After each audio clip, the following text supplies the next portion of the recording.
T-Mobile gets some new 3G cities in the US, the iPhone gets a bunch of new carriers in the UK, and Google has a fight with the CyanogenMod developers. Today is Tuesday, September 29th, and it's time for another Tech Weekly report.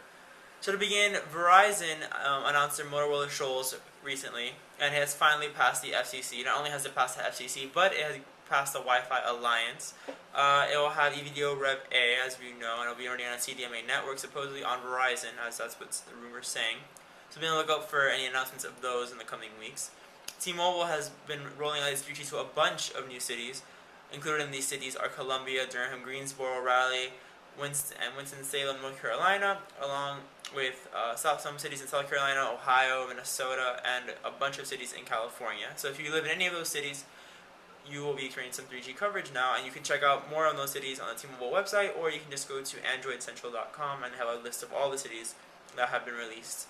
They've been releasing new cities pretty frequently, daily even, so that's pretty good considering that T-Mobile was the last one that's rolling out their 3G, so the fact that they're doing it speedily and effectively is a good sign. Also, in other T-Mobile news, as you might have heard, they roll out their HSPA Plus service in, I believe it was Philadelphia.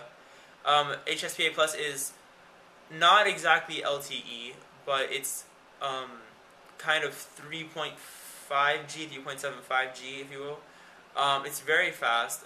People who are there have experienced speeds faster than WiMAX, faster than even what LTE is supposed to have.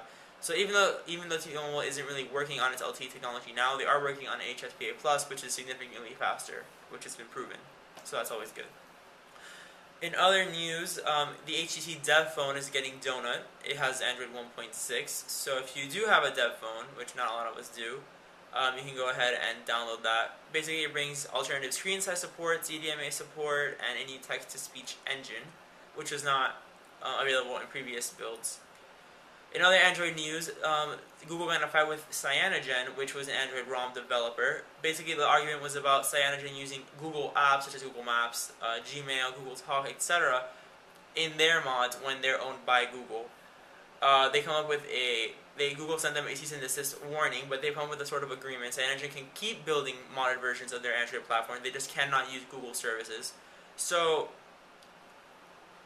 because of this, Cyanogen is developing their own alternative applications for Google services, such as Gmail, etc.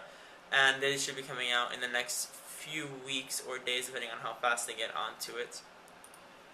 In other mobile phone news, the Palm Pre is getting its WebOS 1.2 update. It was released a few days ago. It's 79 megabytes, and not really sure if it's supposed to make the phone resync with iTunes, since the latest iTunes release took the capability away again.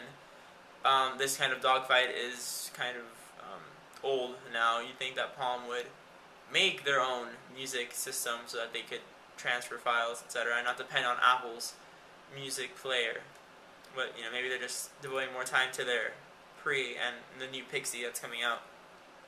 And finally, more carriers are getting the iPhone in the UK. It used to be only O2 was the exclusive carrier of the iPhone, and then after Orange was announced to get it, Vodafone is now saying that Vodafone UK and Ireland will also carry the iPhone. So that's great for people in the UK. They have more selection compared to here in the US, where all we have is AT&T. It's kind of a rumor, I guess, but Vodafone did announce 24 hours later, after Orange announced, that they were going to get it.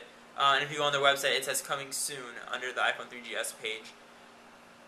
Which is great, considering that they'll have more selection. But finally, do you think that we're ever going to get an iPhone on another carrier? I mean, yes, you can technically unlock it, use it on T-Mobile, etc. But wouldn't you want one on Verizon, considering that right now Verizon has the fastest 3G network?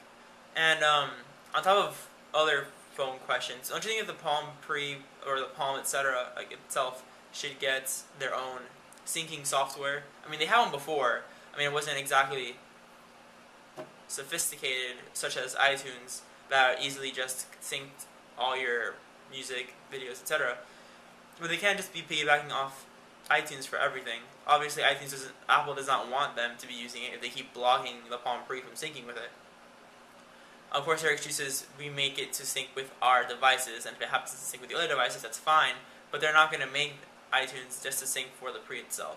So I just want to know, what did you guys think? Do you think that they should make their own software? Do you think that Apple should let the iPhone go into different carriers here in the U.S. Maybe Verizon, T-Mobile. The only reason I'm saying T-Mobile is because they wouldn't have to change their technology from GSM to CDMA, since that would require a hardware change, and it's more susceptible that they would not do a hardware change right now. But leave your reply in a text comment or in a video reply below. I haven't gotten one of those in a while. And as always, make sure to comment and rate and subscribe if you haven't subscribed already. And follow me on Twitter at CubanMike82. It should be in the description somewhere over there. But yeah, today is Tuesday, December 29th, and you've just been teched up. See you next time.